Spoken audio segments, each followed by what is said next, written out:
Hello students, आज हम पढ़ेंगे इकोनॉमिक्स के 50 महत्वपूर्ण प्रश्न। देखेंगे क्वेश्चन नंबर 1। पत्र मुद्रा का प्रयोग सर्वप्रथम प्रारंभ हुआ था चीन में या मिस्र में, ग्रेट ब्रिटेन में या राज्य अमेरिका में। तो इसमें हमारा सही वाला ऑप्शन ए है। ठीक है, चीन में, यानी कि पत्र मुद्रा का सर्वप्रथम प्रयोग चीन में हुआ था। तो हमारा ऑप्शन ए वाला बिल्कुल सही हो जाएगा। देखेंगे अगला क्वेश्चन। विनिमय का माध्यम है मुद्रा का प्रमुख कार्य, सहायक कार्य, आकस्मिक कार्य या विविध कार्य। तो इसमें हमारा ए वाला ऑप्शन बिल्कुल सही है, प्रमुख कार्य, यानी कि विनिमय का माध्यम है मुद्रा का प्रमुख कार्य। ठीक है, तो इसमें हमारा ऑप्शन ए वाला बिल्कुल सही हो जाएगा। देखेंगे नेक्स्ट क्वेश्चन। मुद्रा का मुख्य कार्य है क्रय शक्ति का संचय, साख का आधार, वस्तुओं का आदान प्रदान या विनिमय का माध्यम। तो इसमें हमारा ऑप्शन डी वाला बिल्कुल राइट होगा, विनिमय का माध्यम। तो इसमें हमारा डी वाला बिल्कुल राइट हो जाएगा, विनिमय का माध्यम, यानी कि मुद्रा का मुख्य कार्य विनिमय का माध्यम है। ठीक है, देखेंगे नेक्स्ट क्वेश्चन। मुद्रा वह धुरी है जिस पर आर्थिक जगत चक्राकार घूमता है। यह कथन किस विद्वान का है, हमें ये बताना है। ये कथन किस विद्वान ने दिया है। तो इसमें हमारे पास मार्शल हैं, एडम स्मिथ हैं, पीगू हैं और माल्थस हैं। तो इसमें हमारा ऑप्शन ये वाला बिल्कुल सही हो जाएगा। ये कथन मार्शल ने दिया था, तो हमारा ऑप्शन ए वाला बिल्कुल सही हो जाएगा। देखेंगे अगला क्वेश्चन नंबर 5। मुद्रा मनुष्य के सर्वाधिक मौलिक आविष्कारों में से एक है। यह परिभाषा है कीन्स की है या हार्टले विदर्स की है या क्राउथर की है या पीगू की है। तो इसमें हमारा ऑप्शन सी वाला बिल्कुल राइट होगा, क्राउथर की। ठीक है, ये परिभाषा क्राउथर की है। देखेंगे नेक्स्ट क्वेश्चन। मुद्रा वह है जो मुद्रा का कार्य करे। मुद्रा की यह परिभाषा किस अर्थशास्त्री की है, रॉबर्टसन की है या हार्टले विदर्स की है या क्राउथर की है या फिर वाकर की है। तो इसमें हमारा ऑप्शन डी वाला बिल्कुल सही है, वाकर की। ठीक है, तो देखेंगे नेक्स्ट क्वेश्चन। मुद्रा का प्रमुख कार्य है संसाधनों का आवंटन या आय का वितरण या राष्ट्रीय आय का वितरण या विनिमय का माध्यम। तो इसमें हमारा ऑप्शन डी वाला बिल्कुल राइट होगा, विनिमय का माध्यम। ठीक है, देखेंगे नेक्स्ट क्वेश्चन। निम्नलिखित में से मुद्रा का अनिवार्य कार्य क्या है। मूल्य का संचय, मूल्य हस्तांतरण, मूल्य मापन, साख व्यवस्था का आधार। तो इसमें हमारा ऑप्शन सी वाला बिल्कुल राइट है, मूल्य मापन। ठीक है, यानी कि इन सभी में से मुद्रा का अनिवार्य कार्य क्या है, तो मुद्रा का अनिवार्य कार्य है मूल्य मापन करना। देखेंगे नेक्स्ट क्वेश्चन। विधि ग्राह्य मुद्रा वह होती है जिसे सामान्य जनता द्वारा स्वीकार कर लेती है या सरकारी मान्यता प्राप्त होती है या अंतर्राष्ट्रीय मान्यता प्राप्त होती है या सरकार द्वारा मान्यता प्राप्त होती है और सरकार द्वारा वैधानिक स्वीकृति दी जाती है। तो इसमें हमारा ऑप्शन डी वाला बिल्कुल राइट हो जाएगा, सरकार द्वारा मान्यता प्राप्त होती है और सरकार द्वारा वैधानिक स्वीकृति प्रदान की जाती है। तो इसमें हमारा ऑप्शन डी वाला बिल्कुल राइट हो जाएगा। देखेंगे नेक्स्ट क्वेश्चन। भारत में विधि ग्राह्य मुद्रा निर्मित करने का अधिकार किसे प्राप्त है, केंद्र सरकार को या स्टेट बैंक ऑफ इंडिया को या व्यापारी बैंक को या रिजर्व बैंक ऑफ इंडिया को। तो इसमें हमारा ऑप्शन डी वाला बिल्कुल राइट हो जाएगा, रिजर्व बैंक ऑफ इंडिया को, यानी कि भारत में विधि ग्राह्य मुद्रा निर्मित करने का अधिकार है रिजर्व बैंक ऑफ इंडिया को। तो इसमें हमारा डी वाला ऑप्शन बिल्कुल सही हो जाएगा। अब नेक्स्ट क्वेश्चन देखेंगे। भारतीय रुपया है ऐच्छिक मुद्रा या प्रादेशिक मुद्रा या विधि ग्राह्य मुद्रा या उपयुक्त में से कोई नहीं। तो इसमें हमारा ऑप्शन सी वाला बिल्कुल राइट है, विधि ग्राह्य मुद्रा, यानी कि भारतीय रुपया विधि ग्राह्य मुद्रा है। तो इसमें हमारा ऑप्शन सी सही हो जाएगा। अब देखेंगे नेक्स्ट क्वेश्चन। भारत में 1 रुपये का नोट है सरकारी नोट या बैंक नोट या चलन नोट या गैर जमानतकारी नोट। तो इसमें हमारा ऑप्शन डी वाला बिल्कुल राइट होगा, गैर जमानतकारी नोट। ठीक है, यानी कि भारत भारत में 1 रुपये का नोट है गैर जमानतकारी नोट। ठीक है, देखेंगे नेक्स्ट क्वेश्चन। भारतीय रुपया है सांकेतिक सिक्का, प्रामाणिक सिक्का, प्रामाणिक सांकेतिक सिक्का या उपयुक्त में से कोई नहीं। तो इसमें हमारा ऑप्शन सी वाला बिल्कुल राइट है, प्रामाणिक सांकेतिक सिक्का। ठीक है, देखेंगे नेक्स्ट क्वेश्चन। 1 रुपये का नोट, 1 रुपये के नोट पर किसके हस्ताक्षर होते हैं? वित्त मंत्रालय के सचिव के, रिजर्व बैंक के गवर्नर के, गृह मंत्रालय के सचिव के या उपयुक्त में से कोई नहीं। तो इसमें हमारा ऑप्शन ए वाला बिल्कुल सही है, वित्त मंत्रालय के सचिव के। यानी कि 1 रुपये के नोट, यानी कि 1 रुपये के नोट पर वित्त मंत्रालय के सचिव के साइन होते हैं। ठीक है, देखेंगे नेक्स्ट क्वेश्चन। इनमें से कौन सी कागजी मुद्रा नहीं है? विधि प्रतिनिधि पत्र मुद्रा या सुरक्षित पत्र मुद्रा या परिवर्तनीय पत्र मुद्रा या प्रतिष्ठा पत्र मुद्रा। तो इसमें हमारा ऑप्शन बी वाला बिल्कुल सही है, सुरक्षित पत्र मुद्रा। ठीक है, तो इसमें कागजी मुद्रा नहीं है पूछ रहा है, तो सुरक्षित पत्र मुद्रा नहीं है। देखेंगे नेक्स्ट क्वेश्चन। निम्न में से कौन सा पत्र मुद्रा नहीं है? एक पत्र नहीं है। ठीक है, चेक या ड्राफ्ट या विनिमय बिल या सरकारी नोट। तो इसमें हमारा ऑप्शन डी वाला बिल्कुल सही है, सरकारी नोट। ठीक है, तो इनमें पत्र नहीं है, सरकारी नोट। ठीक है, देखेंगे नेक्स्ट क्वेश्चन। स्वर्ण धातुमान की विशेषता है? स्वतंत्र स्वर्ण आयात निर्यात, 100% स्वर्ण कोष को नहीं रखा जाता है, या निर्धारित मूल्य पर सरकार द्वारा स्वर्ण खरीदने व बेचने की गारंटी, या उपयुक्त सभी। तो इसमें हमारा ऑप्शन डी वाला बिल्कुल सही है, उपयुक्त सभी। यानी कि ये स्वर्ण धातुमान की ये सभी विशेषताएं हैं। ठीक है, तो हमारा ऑप्शन डी वाला बिल्कुल सही हो जाएगा। देखेंगे नेक्स्ट क्वेश्चन। स्वर्ण मुद्रा मान को कहते हैं स्वर्ण चलनमान, या स्वर्ण पूर्ण स्वर्णमान, या स्वर्ण टंकमान, या फिर उपयुक्त सभी। तो इसमें हमारा ऑप्शन डी वाला बिल्कुल सही हो जाएगा, उपयुक्त सभी। यानी कि स्वर्ण मुद्रा मान को कहते हैं स्वर्ण चलनमान भी कहते हैं, और पूर्ण स्वर्णमान भी कहते हैं, और स्वर्ण टंकमान भी कहते हैं। ठीक है, देखेंगे नेक्स्ट क्वेश्चन। भारत में दशमिक प्रणाली कब अपनाई गई? 7 अप्रैल 1955 को, या 1 अप्रैल 1957 को, या 1 अप्रैल 1958 को, या फिर 1 अप्रैल 1959 को। तो इसमें हमारा ऑप्शन बी वाला बिल्कुल राइट है, 1 अप्रैल 1957 को। ठीक है, भारत में दशमिक प्रणाली 1 अप्रैल 1957 को अपनाई गई थी। देखेंगे नेक्स्ट क्वेश्चन। बुरी मुद्रा अच्छी मुद्रा को चलन से बाहर कर देती है, किसने कहा था? बाकर ने, पीगू ने, या सेलिगमैन ने, या सर टॉमस ग्रेसम ने। तो इसमें हमारा ऑप्शन डी वाला बिल्कुल राइट हो जाएगा, सर टॉमस ग्रेसम ने। ठीक है, ये किसने कहा था? बुरी मुद्रा अच्छी मुद्रा को चलन से बाहर कर देती है, तो ये सर टॉमस ग्रेसम ने कहा था। ठीक है, देखेंगे नेक्स्ट क्वेश्चन। ग्रेसम का नियम लागू होता है 1 धातुमान में, 2 धातुमान में, पत्र धातुमान में, या उपयुक्त सभी। तो ग्रेसम का नियम इस सभी में लागू होता है।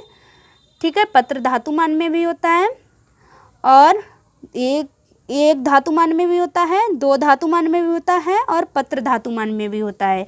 तो इसमें हमारे ऑप्शन तीनों बिल्कुल राइट हो जाएंगे। तो हमारा ऑप्शन डी वाला बिल्कुल सही है। देखेंगे नेक्स्ट क्वेश्चन। ग्रेसम का नियम लागू होने का कारण है बचतों को मुद्रा के रूप में रखना, विदेशी भुगतान के लिए अच्छी मुद्रा का उपयोग, और जिस धातु की मुद्रा बनी है उसका बाजार मूल्य बढ़ जाए, या उपयुक्त सभी। तो इसमें हमारा ऑप्शन डी वाला बिल्कुल सही है, उपयुक्त सभी। ठीक है, ग्रेसम का नियम इन सभी कारणों से लागू होता है। ठीक है, देखेंगे नेक्स्ट क्वेश्चन। यह बाजार में कार्य करते हैं दलाल, व्यापारिक बैंक, गैर बैंकिंग वित्तीय संस्थान और उपयुक्त सभी। तो इसमें हमारा ऑप्शन डी वाला बिल्कुल राइट हो जाएगा। उपयुक्त सभी यानी कि बाजार में सभी कार्य करते हैं, दलाल भी करते हैं, व्यापारिक बैंक भी होते हैं और गैर बैंकिंग वित्तीय संस्थाएं भी होती हैं। देखेंगे नेक्स्ट क्वेश्चन, भारतीय औद्योगिक वित्त निगम की स्थापना कब हुई थी? सन 1947 में, सन 1948 में, सन 1949 में, सन 1950 में। तो इसमें हमारा ऑप्शन बी वाला बिल्कुल सही है, सन 1948 में। यानी कि भारत में औद्योगिक वित्त निगम की स्थापना सन 1948 में हुई थी। औद्योगिक वित्त निगम के लिए IFCI यानी कि इंग्लिश में इसे यानी कि औद्योगिक वित्त निगम को इंग्लिश में IFCI भी बोलते हैं। ठीक है, देखेंगे नेक्स्ट क्वेश्चन, भारतीय औद्योगिक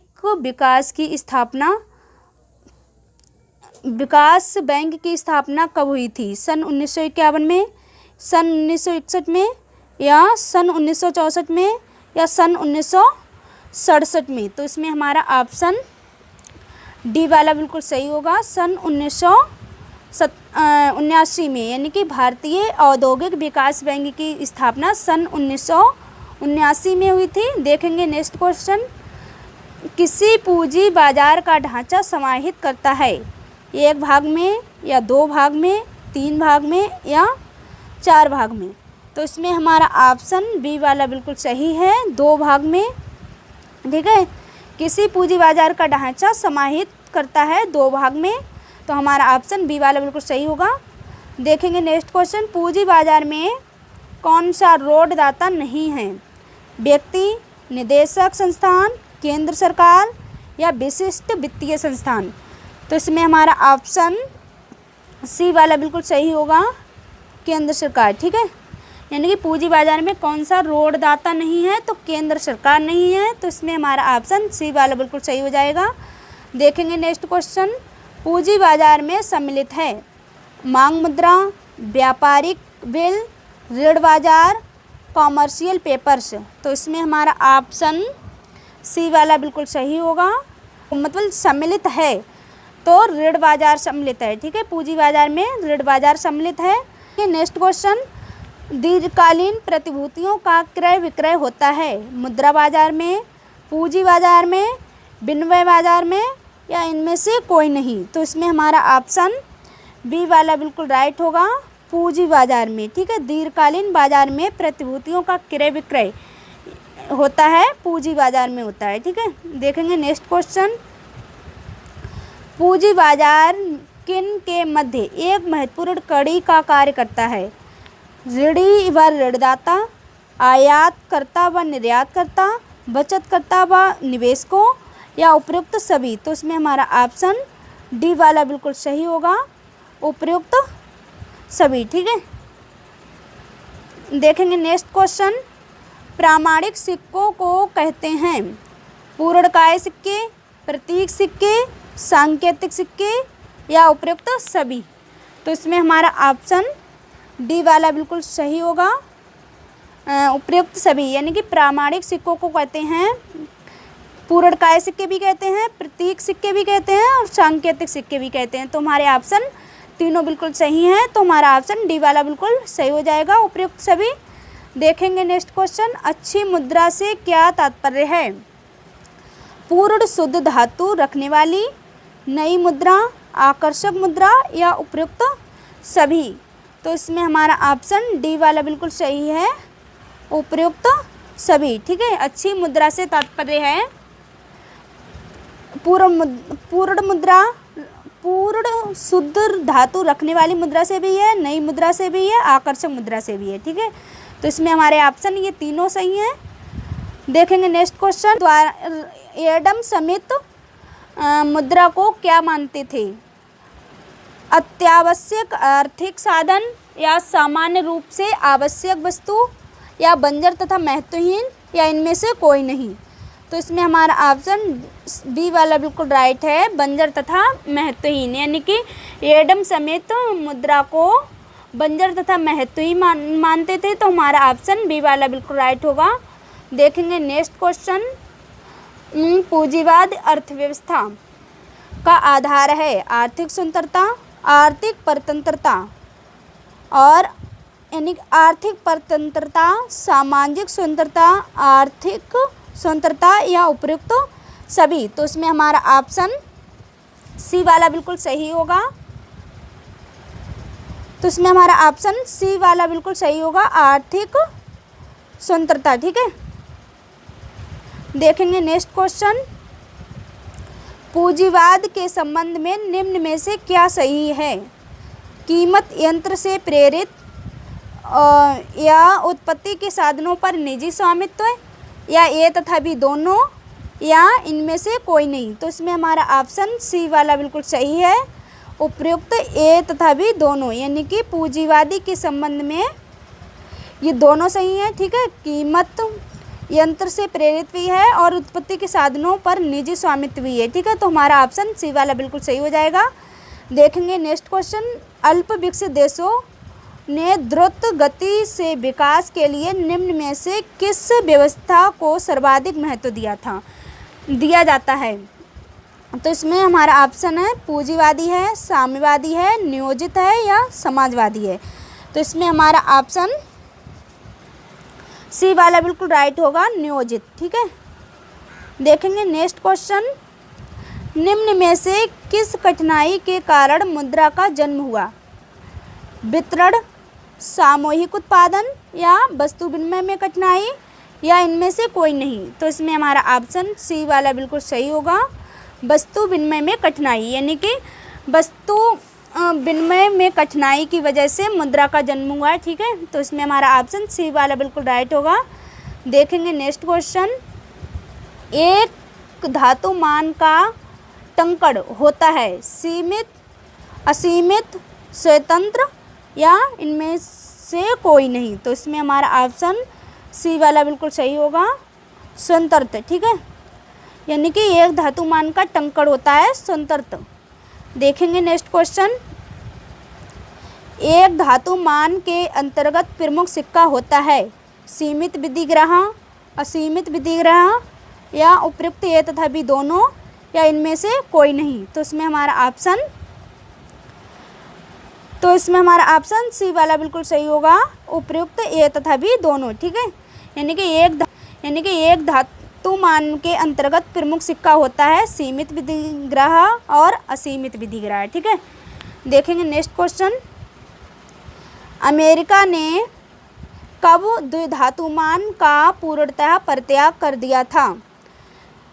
तो इसमें हमारे पास ऑप्शन है 1860, 1878, 1879 या इनमें से कोई नहीं। तो इसमें हमारा ऑप्शन सी वाला बिल्कुल सही, 79 का।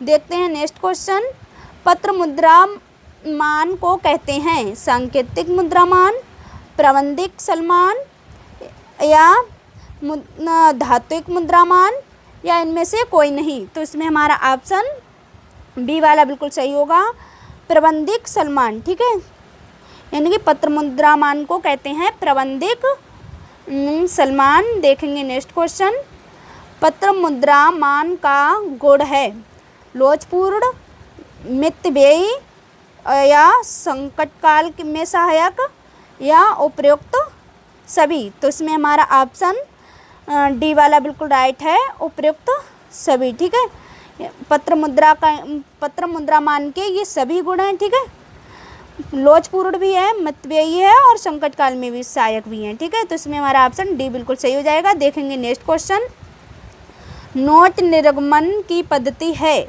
न्यूनतम निधि पद्धति या साधारण जमा पद्धति या अनुपातिक निधि पद्धति या उपयुक्त सभी। तो इसमें हमारा ऑप्शन उपयुक्त सभी वाला बिल्कुल राइट होगा। ठीक है, यानी कि नोट निर्गमन की पद्धति है, न्यूनतम पद्धति भी है और साधारण पद्धति भी है और अनुपातिक पद्धति भी है। तो इसमें हमारा ऑप्शन डी वाला बिल्कुल राइट हो जाएगा। देखेंगे नेक्स्ट क्वेश्चन, वर्तमान में भारत में नोट निर्गमन की कौन सी पद्धति प्रचलित है? तो कौन सी पद्धति प्रचलित है? आंशिक अनुपात निधि पद्धति या साधारण जमा पद्धति या न्यूनतम निधि पद्धति या इनमें से कोई नहीं। तो इसमें हमारा ऑप्शन सी वाला बिल्कुल सही है, साधारण जमा पद्धति। ठीक है, यानी कि भारत में यानी कि आज के समय में नोट निर्गमन की पद्धति प्रचलित है। यानी कि आज के समय में भारत में नोट निर्गमन की पद्धति साधारण पद्धति प्रचलित है। ठीक है, देखेंगे नेक्स्ट क्वेश्चन। एक आदर्श नोट निर्गमन पद्धति का गुण है लोच, सुरक्षा, मितव्ययिता या उपयुक्त सभी। तो इसमें हमारा ऑप्शन डी वाला बिल्कुल सही हो जाएगा, उपयुक्त सभी। ठीक है, एक आदर्श नोट निर्गमन की पद्धति के गुण है, ये सभी गुण हैं। ठीक है, लोच भी है, सुरक्षा भी है और मितव्ययिता भी है। तो हमारा ऑप्शन डी वाला बिल्कुल राइट हो जाएगा। देखेंगे नेक्स्ट क्वेश्चन। बैंकिंग सिद्धांत को कहते हैं सुरक्षा सिद्धांत, लोच सिद्धांत, मितव्ययी सिद्धांत या इनमें से कोई नहीं। तो इसमें हमारा ऑप्शन बी वाला बिल्कुल सही है, लोच सिद्धांत। ठीक है, यानी कि बैंकिंग सिद्धांत को कहते हैं सुरक्षा सिद्धांत भी कहते हैं, लोच सिद्धांत भी कहते हैं, और नहीं, यानी कि बैंकिंग सिद्धांत को लोच सिद्धांत कहते हैं। ठीक है, तो इसमें हमारा ऑप्शन बी वाला बिल्कुल सही हो जाएगा। देखेंगे नेक्स्ट क्वेश्चन। भारत में निम्न में से कौन सी विधि ग्राह मुद्रा है? 2 रुपये एवं इससे अधिक के सिक्के एवं नोट, या 1 रुपये का नोट या 1 रुपये का सिक्का, या फिर उपयुक्त सभी। तो इसमें हमारा ऑप्शन उपयुक्त सभी वाला सही है। ठीक है, भारत में ये सभी विधि ग्राह मुद्रा भी हैं। ठीक है, 2 रुपये का नोट एवं इससे अधिक सिक्के भी हैं, और 1 रुपये का नोट भी है और 1 रुपये का सिक्का भी है। ठीक है, तो हमारा ऑप्शन डी वाला बिल्कुल सही हो जाएगा। देखेंगे नेक्स्ट क्वेश्चन। पत्र मुद्रामान का दोष है, यानी कि कमी है, पत्र मुद्रामान की कमी पूछ रहा है। ठीक है, स्वयं संचालन का अभाव, और जनता का कम विश्वास, या मुद्रास्फीति का भय, या उपयुक्त सभी। तो इसमें हमारा ऑप्शन डी वाला बिल्कुल सही हो जाएगा, उपयुक्त सभी। ठीक है, यानी कि पत्र मुद्रामान के ये सभी दोष हैं। स्वयं संचालन का अभाव भी है, यानी कि स्वयं संचालन की कमी भी है, और जनता का कम विश्वास भी है, और मुद्रास्फीति का भय भी है। ठीक है, तो इसमें हमारा ऑप्शन डी वाला बिल्कुल सही हो जाएगा। देखेंगे नेक्स्ट क्वेश्चन। विनिमय विपत्र में कितने प्रकार होते हैं? 2, 3, 4, 5। तो इसमें हमारा ऑप्शन बी वाला बिल्कुल सही है, 3। ठीक है, यानी कि विनिमय विपत्र में 3 प्रकार होते हैं। तो हमारा ऑप्शन बी वाला बिल्कुल सही हो जाएगा। देखेंगे नेक्स्ट क्वेश्चन। किस विपत्र में भुगतान का दायित्व अर्हता पर होता है? प्रतिज्ञा पत्र में, विनिमय विपत्र में, या हुंडी में, या उपयुक्त में से कोई नहीं। तो इसमें हमारा ऑप्शन ए वाला बिल्कुल सही हो जाएगा, प्रतिज्ञा पत्र में। ठीक है, यानी कि विपत्र में भुगतान का दायित्व विपत्र पत्र में होता है। ठीक है, तुम्हारा ऑप्शन ये बिल्कुल सही हो जाएगा। आई होप आपको हमारी ये वीडियो पसंद आई होगी। अगर पसंद आई हो तो लाइक, शेयर, सब्सक्राइब करना बिल्कुल ना भूलें। Thank you.